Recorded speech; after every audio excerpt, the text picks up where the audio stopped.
Hi everybody, Sarah here at the Big Blue House Homestead, and I'm going to take you on a garden tour. It's not so great. I'm going to be honest with you, it's been very hot here, so the heat's getting to my plants and the pests are rolling in like crazy. I have done almost everything that I possibly can, but I am still overwhelmed. The main problem is my garden backs up to my fields and I haven't gotten rid of all the stuff back there. So once I get all of this area sprayed, and I get the pests under control, then they roll in from the 3 acres behind, and you know what happens? They come back in as soon as all that great organic pesticide disappears, and they roll back in quick. So I'm going to walk you around and show you. I've got plants that need to be pulled, I've got plants that need to be pruned, I've got stuff that looks really awful, but that's the reality of a garden, is it's not always perfect. But I have great things going on. Lots of beautiful stuff, just the good, the bad, and the ugly. Simple as that. So let's go look at the garden and see what's going on. All right, I'll start with the bad. This squash plant is getting some downy mildew, and I've been cutting away leaves, but it's almost to the end of its run anyway, so I'm okay with that. And then my spaghetti squash. Yeah, there it is. But at least I got squash, and I'll pick those. I'm just letting them finish ripening because that's just easier to do. My watermelons are down here starting to produce. I do have some yellowing, so I need to address that with some fertilizer, and I need to get in here and pull some of these weeds. I didn't focus so hard on the weeds this week. I focused on the tomatoes. As you can see, I never tied these guys up. I completely just could not get to it, and they are now rooted into the ground, which is absolutely fine. I've got tomatoes everywhere. I'm not going to complain about that, and the plants look really good. Oh, and I got to show you this. I get lots of comments about carpenter bees and how they don't do anything to help your garden. You see that guy? He was covered in pollen and he's just flying around looking for more flowers. See, you can see those pollen sacs on his leg. Oh, he keeps moving. But he is covered in pollen. If you did not know, carpenter bees are the first bees that actually come out for the season because they don't, roosters, they don't go dormant in the same sense that honeybees do. So they are a major pollinator, and a lot of people don't realize that. They come out in full swing, and they are the first to start pollinating any crops anywhere. And yes, they don't make honey, and so they become useless that way, but they're still a pollinator. And my garden is always covered in them, so I don't complain. As long as they're doing their job and they're working for my garden, I'm happy. But they are great little bees, even if they are a nuisance and drill into your porches and stuff. It's just what it is. So back to the garden, let's check out the rest. I've got some weeds over here I've got to deal with. Like I said, I didn't focus on weeds this week. I focused on plants. I had things to move around. Volunteer pumpkin has actually made it through the fence now. It has grown completely through the fence. So came through last week and I actually trimmed out all the pumpkin vines that were coming through my berries so that I could get in here and start harvesting berries. And I've gotten over a pound off of these already, and they are just loaded back up again. So I'm excited about these berries. They're really good. But you can see these pepper plants over here. They were all shaded underneath the leaves. I still have one. Let me show you. See, I have one that's probably just going to constantly stay shaded no matter how many times I cut it. I absolutely love the flavor and the texture and everything of these Armenian cucumbers. You can see I've got them everywhere, but the plant, one of them out of the 3 on this trellis, is dying, and I have to get in here and pull it out. I've got Japanese beetles on here, I've got cucumber beetles, I have all sorts of stuff. So this is one of the plants that I'm focusing on to spray because it's really getting hit with the pests. Got some yellowing squash back here. I really need to get some more fertilizer in. I fertilized already, but we're not getting a lot of rain, so I'm struggling with a lot of stuff. Got my beans planted again, but I want to talk about these tomatoes. I do not recommend Mountain Princess. Since the day that I've put these in, they have had nothing but disease and struggle, and I don't know if it's my soil content or if it's the heat, because no matter what I do, these plants just shrivel up and die. And so all I'm doing is trying to get the tomatoes ripened. Because you can see this one doesn't look too bad, but then the one here is awful. So they're a determinate variety, and I usually don't grow determinants, but I was hoping I could get a ton of tomatoes from it. And I actually put in a second line And unfortunately, I'm just going to pull those out because these are just so disease riddled. I cannot keep up with that at all. But I do have weeds, like I keep saying. I think this is another spaghetti squash, and I'm thinking it's possibly just done with its time, and that's why it's going yellow too. So I'll probably just go ahead and get that one pulled. I do have one cucumber on this trellis, and it never really did well. So we're just gonna let it finish out its course. I've got pumpkins popping up everywhere though. Lots and lots of pumpkins. And I need to get into this plant. See that tomato? Look at this thing. That's a monster. It needs to be pruned a little bit. And you can see down this line, these Principe Borghese tomatoes. I like them, but they're too small. It's a lot of work when you're trying to can with tomatoes like that. They were advertised as a good paste tomato, but they are not nearly as big as I want. I'll show you the kind that I really wanted. Okay, so this is more of the size of a tomato that I would want for a paste tomato. That's about the size of the Principe Borghese, and that's a pain when you're canning. These cucumbers are doing awesome. Ground cherries, kind of having some struggles with them. I don't really like them that much anyway. They're not like the pineapple variety or anything. They're just regular Aunt Molly's. So I might figure out something to do with those. I've got a couple pickling recipes, but my okra over here is coming in great. My tomatillo, that one's really tall. This one is getting crowded out by another volunteer pumpkin. But look at this, my noodle beans are climbing up the trellis all the way to the top. And today I can actually start harvesting noodle beans. I have lots on here, so I'm happy about that. My corn struggled. I think it was old seed, personally. So I don't have a whole lot, but I did go through and reseed, and you can see where it's coming up. Got a couple more rows of corn. We're just gonna have a late season corn, and hopefully it survives this heat. That's kind of some of the things that happen when you're gardening is it's hit and miss. You end up with the good and then the bad and then the replants. So it's not the uglies, it's just the replants. That's what I'll say. So my goal for this weekend is to get in and get all these weeds under control again. It's not too bad. I mean, there's weeds in the pathways and there's not too many. There's some okra I replanted down here. I just had extra plants, so I threw them in. But it's the pathways that are mainly the mess. And that's okay because it's not the plants, it's the paths. So I can just walk on them and step on them and not worry about it. But these beans are doing really good. They're starting to set some flowers, so I'm happy about that. And you can see the difference with my tomatoes. This is all of my heirlooms that need to be staked up more. It rained and I need to prune a little bit on these, but yeah, they're getting heavy because you can see all the tomatoes. But see how lovely and beautiful and green these are? And then you just pan over to this other side and it's like a sad mess. And that's just kind of part of gardening. These peppers are doing well. I'm finally starting to get a lot of peppers setting in. I'm getting lots of flowers show up, things like that. The peppers themselves were just small when I put them in, but I have peppers all over them now. And that's what I like, is I like the plants to get a little more established so that then I have good sized peppers and the plants can hold up to them. And speaking of good sized peppers, look at these guys, Jimmy Nardellos. They are loaded, doing great. My Malabar spinach is starting to trail up. I've picked a bunch. It's delicious. I absolutely love it. Lots of struggles. I've got tomatoes that are just like, ugh. But these in late, and that's okay, but they're just not taking off the way I want. So they may actually just get pulled, and I just won't worry about them.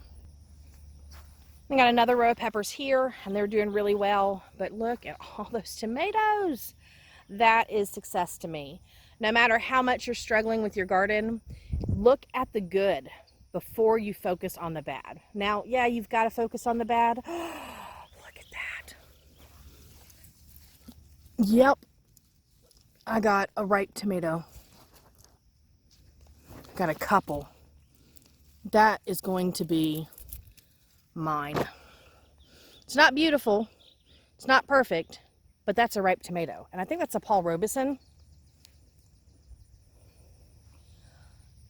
So excited I've got a ripe tomato. Anyway, sorry I got distracted. when you're looking at your garden, you do need to focus on the bad, because you really got to get rid of the weeds and things like that, and all the dead and all the disease. But you need to focus on the good, because if you just struggle and don't look and see all these beautiful tomatoes, you're missing out on something. You're missing out on the whole purpose, which is you're producing that food.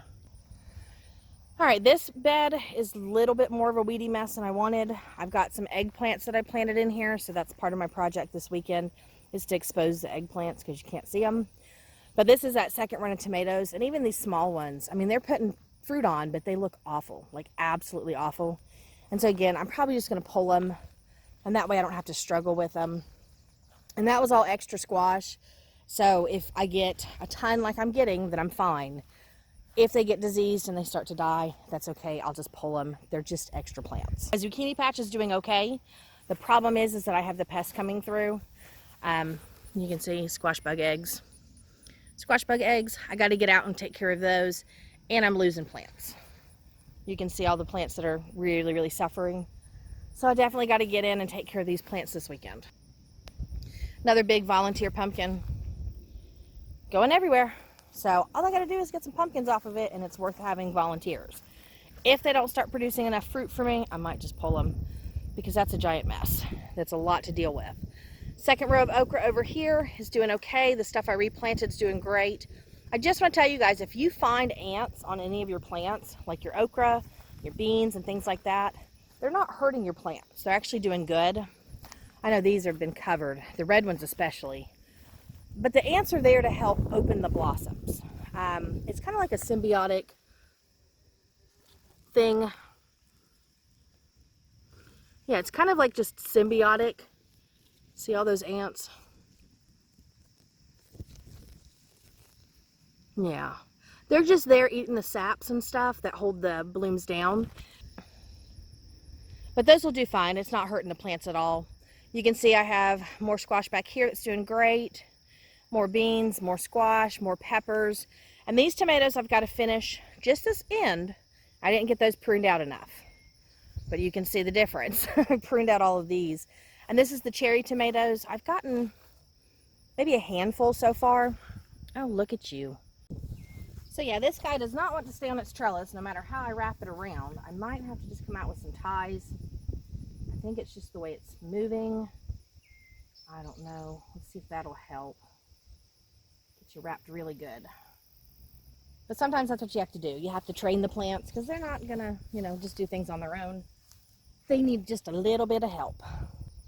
So back to the cherry tomatoes. I've gotten a handful or so that are ripe, but I can see, tons of that are like right there, like almost ready, 100%.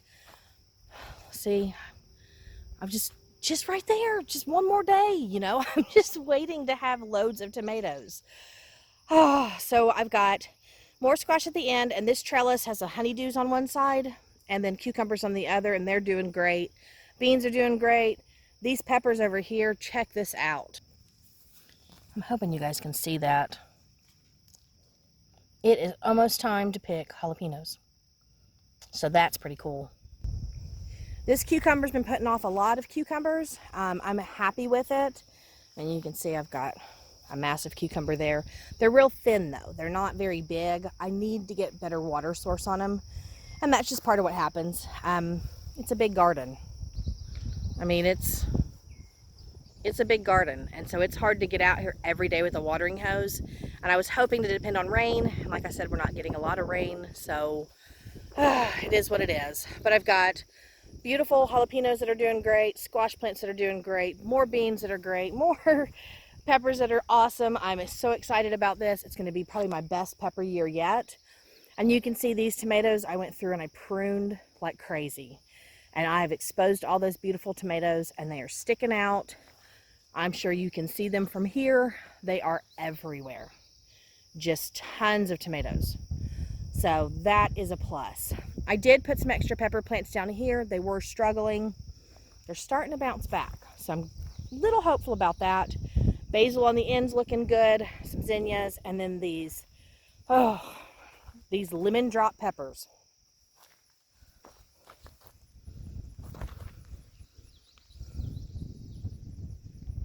I've never grown this variety before, and it's loaded. There's lots of peppers on the plants, but I don't know when they're ripe.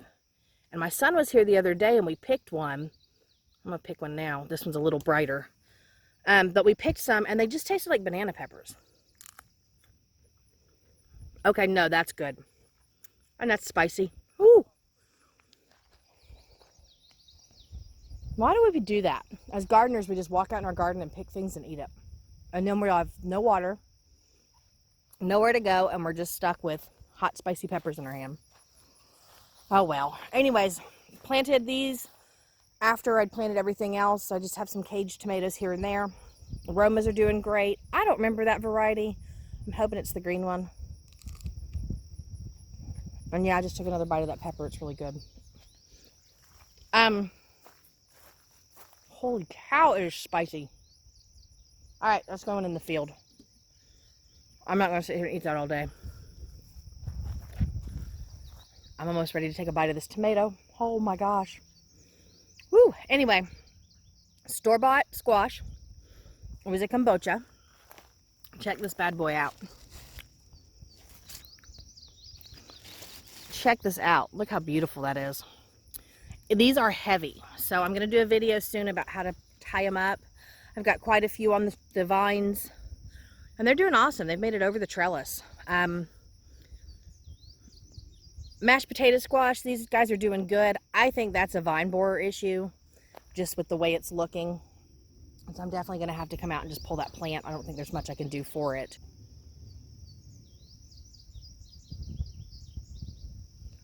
But look at these, just beautiful tomatoes everywhere.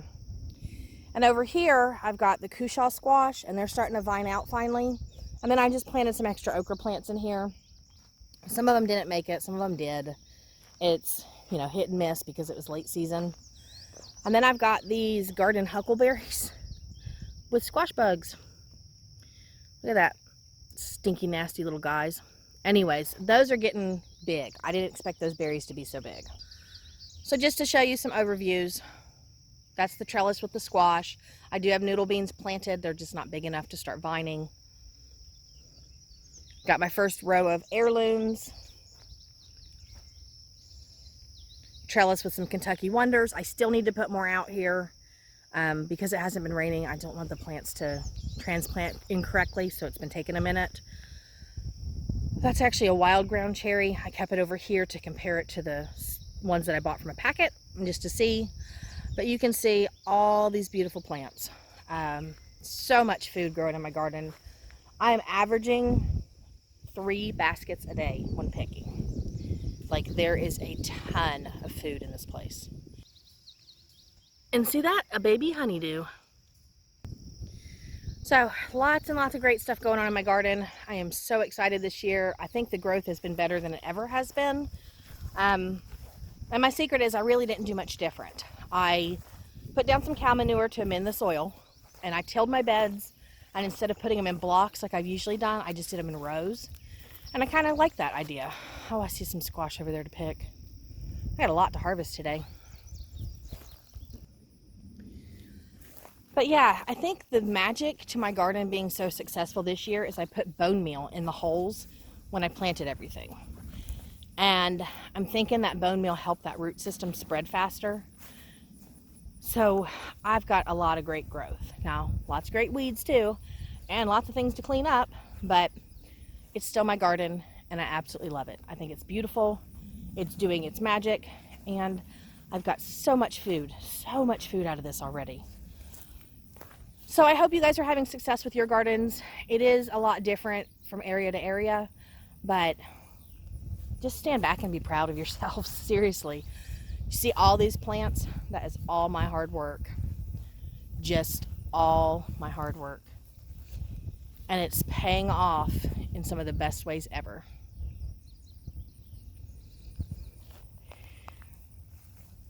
So again, I'm just excited. I absolutely love my garden this year, even though there's good, bad, and ugly. All these extra tomato plants are covered in extra tomatoes. So I think it makes up for the fact that I'm not getting the Homestead tomatoes or the Mountain Princess tomatoes that I wanted.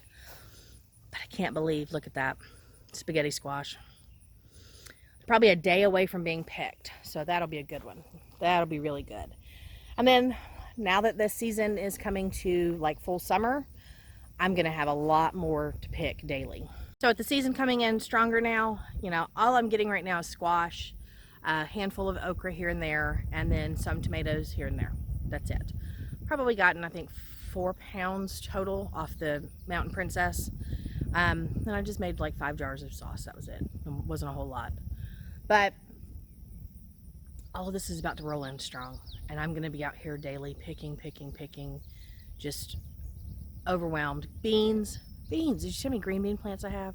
Why do I do that to myself every year? I always stick myself in situations where I'm going to know that I'm overwhelmed. But I'm not going to starve this year.